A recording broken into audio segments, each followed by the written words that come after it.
안녕하십니까. 3학년 물리2 시간입니다. 오늘은 등가 원리 하겠습니다. 전투기 조종사가 보입니다. 이런 훈련을 합니다. 등속, 원운동, 놀이기구 같은 거에 타서 빠르게 돌아갑니다. 이것을 가속도 내성 강화 훈련 장치인데요. 빨리 회전할수록 조종사는 더 큰 충격을 경험합니다. 그 이유는 무엇일까요? 자, 알아보겠습니다. 가속 좌표계와 관성력.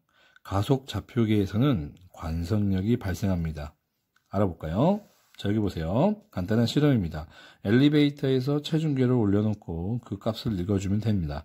자, 올라갈 때와 내려갈 때 여러분들 출발 직후 올라갈 때 몸무게가 좀 무거워지죠. 700이라고 뉴턴이라고 했을 때 그러면 중간에 등속으로 운동할 때는 원래의 몸무게 600으로 돌아옵니다. 그리고 멈추기 직전에 몸무게 다시 500으로 감소합니다. 이제 내려갈 때 해볼까요?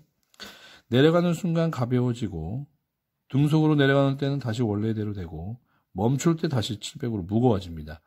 자, 잘 보면 왜 이렇게 변하는지를 알아보겠습니다. 자, 참고로 좌표계 알아보겠는데요. 관성 좌표계와 가속 좌표계를 알아보겠습니다. 관성 좌표계는 정지한 또는 등속도로 운동하는 관찰자를 말하는데요. 이때 관성의 법칙에 따라 운동 상태는 변하지 않습니다. 왜냐하면 물체에 작용하는 알자 힘이 제로이기 때문입니다. 다시 알아볼게요. 이런 것들을 관성 좌표계라고 합니다. 그리고 이 관성 좌표계에 대해 또 등속으로 운동하는 좌표계들 다 모두 관성 좌표계라고도 합니다. 자, 가속도 운동을 하는 관찰자. 여러분들 하늘에서 떨어지는 사람을 말하는 거죠? 아니면은 자동차가 갑자기 점점점 빨라지는 자동차를 타는 사람을 말하는 거예요. 그런 관찰자. 아니면 회전하는 운동에 있는 등속 원운동 하는 곳에서 물체에서 회전하는 곳에 있는 관찰자. 이런 것들이 가속도 운동인데 그 가속도 운동하고 있는 관찰자를 가속부를 받는다 해서 가속 좌표계라고 합니다. 그러면 이 가속 좌표계에서는 가상의 힘을 도입해야 되는데요. 한번 알아보겠습니다. 자, 관성 좌표계. X, Y 축이 있고 원점에 관측자가 있다고 합시다. 이때 이 좌표축은 움직이지 않고 여기 질량 M이 있고요. 어떤 좌표축을 볼까요? 이번에는 관찰자가 이렇게 있고요. 이 관찰자가 이 질량이랑 같이 V의 속도로 움직입니다. V의 속도로 이렇게 일정한 속력으로 움직입니다. 이럴 때 정지한 관찰자나 일정한 운동을 하는 일정한 속도로 운동하는 관찰자를 관성 좌표계라고 하는데 관성 좌표계에서는 알자 힘이 없습니다. 여러분들 알자 힘이 제로일 때 정지해 있거나 등속으로 운동하는 기억나시죠? 그겁니다. 그럴 때 알자 힘이 없기 때문에 정지한 물체는 계속 정지하고 운동하려는 물체는 계속 운동. 그래서 운동 상태를 변하지 않음. 이게 바로 관성이죠. 자, 그런데 가속 좌표계를 도입해 보겠습니다. 이 관측자가 XY Z축을 갖고 있는 관측자인데 얘가 가속을 합니다. 여기서 이렇게 가속을 하면 요 갖고 있는 요 질량이라는 물체에 새로운 힘, 관성력이 작용해야만이 그 운동 법칙을 성립할 수 있다고 합니다. 자, 관찰자가 볼 때 운동 법칙을 적용하기 위해서는 새로운 힘이 도입해야 그 현상을 설명할 수 있습니다.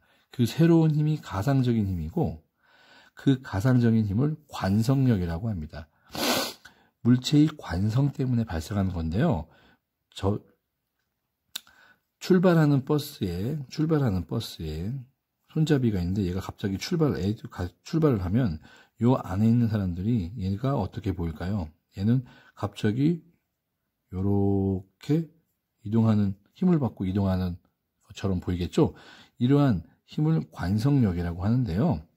우리가 바이킹을 탈 때도 여러 가지 운동기구를 탈 때도 재미있는 놀이기구를 탈 때도 관성력을 느낍니다. 가속 운동을 하는 모든 물체 안에서는 관성력을 느끼는데 그때 이 관성력은 어떠냐?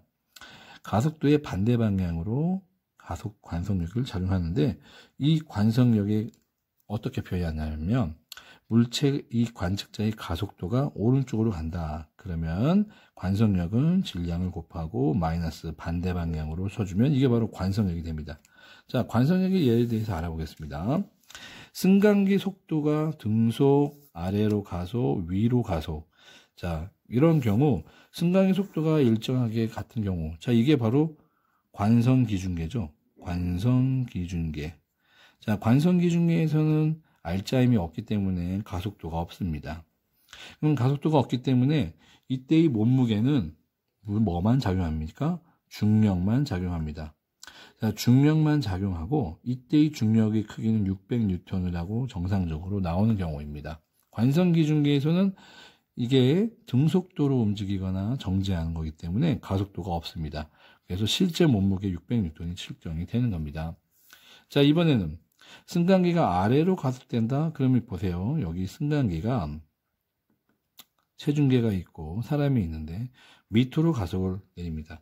그러면은 가속이 아래로 갈 때 관성력은 반대 방향으로 작용을 한다고 했었죠. 그래서 MA가 되는 겁니다. 중력으로는 mg인데 관성력은 가속도 방향의 반대 방향. 그래서 요 힘과 요 힘을 서로 빼주게 됩니다. 그래서 600에서 중력, 관성력 100을 빼주면 몸무게가 500으로 줄어드는 거였어요. 자, 이번엔 반대로 승강기가 위로 올라가겠습니다. 자, 위로 올라가면 여러분들 몸무게 무거워지죠. 그 이유는 바로 관성력 때문이죠. 위로 올라가는데 반대 방향으로 가상적인 힘이 더 작용해서 왜 관성력이 작용할까요? 얘는 멈춰 있는데 갑자기 올라가려고 하니까 멈춰 있으려는 성질 때문에 관성력이 작용하는 거예요. 그래서 이 관성력이 작용해서 관성력은 100N이고 이건 600N이에요. 그래서 100 더하기 100, 600 더하기 100은 700N이 되는 겁니다. 그래서 실제 몸무게는 600인데 관성력 100이 더해져서 몸무게가 더 넓게 나오는 거죠. 크게 나오는 거죠. 몸무게가 600N에서 관성력이 더 더해져서 100N이 더해져서 700N이 나오게 되는 겁니다. 자, 이렇게 관성력은 가속도 방향의 반대 방향입니다. 자, 또 볼게요. 자, 승강기가 밑으로 가속도를 대면은, 자, 중력이 작용하고 있는데 관성력이 반대로 작용하죠. 그러면 중력에서 관성력을 빼니까 몸무게가 작게 나오는 거고. 자, 등속입니다. 관성력이 작용하지 않습니다. 알짜임이 제로이기 때문에. 자, 여기 위로 가속할 때, 자, 위로 가속할 때 위로 올라간다면 반대 방향으로 MA가 작용하겠죠. 그래서 기존의 중력과 관성력이 더해져서 무겁게 나오는 겁니다. 자, 그래서 정리를 하면 가속 좌표계에 있는 사람들은 물체가 관성에 의해 경험하는 관성에 의해서 경험하는 가상의 힘, 관성력이라고 하는데요. 그때의 가속도를 A로 운동좌표계에 있는 질량 M에 작용하는 관성력의 크기는 그 가속도에 그냥 질량만 곱해주면 되고 방향은 가속되는 방향의 반대이다. 그래서 이렇게 나타납니다. F 관성력은 MA인데 거기에 마이너스를 붙여서 반대 방향이다라고 표시해 주는 겁니다. 그리고 원운동하는 구심력 운동 방향으로 가속된다. 자, 볼게요. 원운동을 하는 걸 보겠습니다. 원운동. 자, 원운동은 이겁니다. 자, 이렇게 아까 그 공군 조종사가 요 안에 탔습니다. 타가지고 이렇게 돌아가는 원운동을 하고 있는데 요때 원운동을 시키는 가속도가 A이고 여기에 질량 M만 곱하면 MA. 이게 바로 구심력이죠. 구심 가속도와 구심력입니다. 얘는 구심 가속도. 그런데 요 안에서 이 안에는 가속을 받는 V 속도로 움직이지만 가속을 받기 때문에 무슨 좌표계다? 가속 좌표계다. 가속 좌표계는 어떤 걸 느낄 수 있다?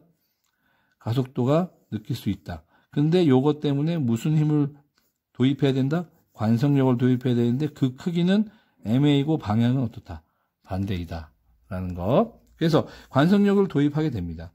자, 돌게 되면은 구심력인데 이 사람은 가속 좌표계에 들어갔기 때문에 관성력이라는 개념을 도입해서 얘는 느끼는 거는 이걸 느끼는 게 아니라 이거 밖으로 나가려는 느낌, 멀리 나가려는 느낌을 느끼겠죠. 이걸 경험합니다. 그래서 운동하는 관찰자는 관성력을 경험하고 그 관성력은 마이너스 MA가 되고 구심가속도가 되는 거죠. 방향은 구심력과 반대 방향으로 느끼면서 크기는 구심력과 같습니다. 이러한 것들을 바로 원심력이라고. 여러분들 원심력 많이 알죠? 등속 원운동을 할 때 바깥으로 나가려는 관성력이 바로 원심력입니다. 자, 여기까지 관성력은 항상 작용하는 가속도의 반대 방향으로 작용하고 크기는 질량과 구심 가속도를 크기를 곱해준다. 여기까지 이 정도만 알면 되겠습니다. 물체가 가속되는 방향의 반대 방향으로 관성력이 작용한다. 이 내용이 핵심입니다. 자, 그러면 다음 영상으로 가겠습니다.